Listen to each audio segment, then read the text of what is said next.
राधे राधे प्रणाम। हम पूनम अपने YouTube चैनल पूनम सरिता संगीत में आप सबके तहे दिल से स्वागत करते हैं। आज बहुत सुंदर हंसी मजाक गारी गीत लेके आए हैं। आप सब सुने कैसे लगा कमेंट में ज़रूर बताओ। जय हिंद। खूब सारा प्यार और आशीर्वाद बनाए रखिए।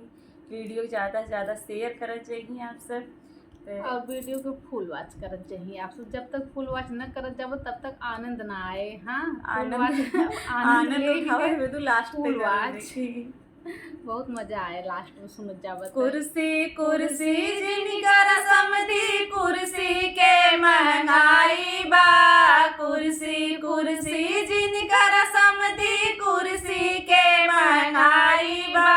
पुअर बिछा के दुअर बैठ जाने का फैशन आइल बा। पुअर बिछा के दुअर बैठ जाने का फैशन आइल बा। कुर्सी कुर्सी जिनकर समधी कुर्सी के महंगाई बा। कुर्सी कुर्सी जिनकर समधी कुर्सी के महंगाई बा। पुअर बिछा के दुअर बैठ जाने का फैशन आइल बा। पुअर बिछा के दुअर बैठ जाने का फैशन आइल बा। रसगुल्ला रसगुल्ला जिनकर समधी रसगुल्ला के महंगाई बा।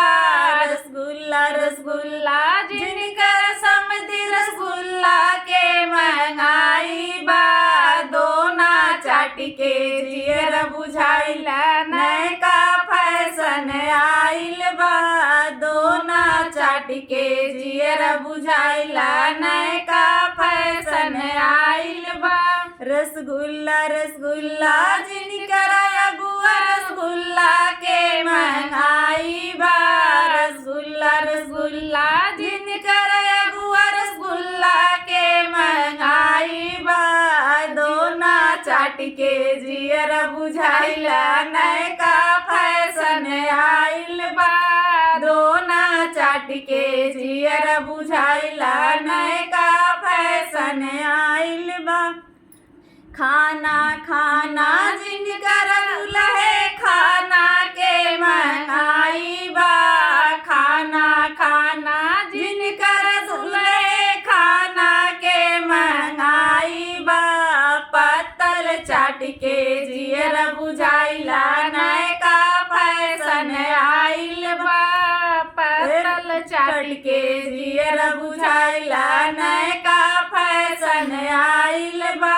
गद्दा गद्दा जिनकर कुलवरतिए गद्दा के महंगाई बा।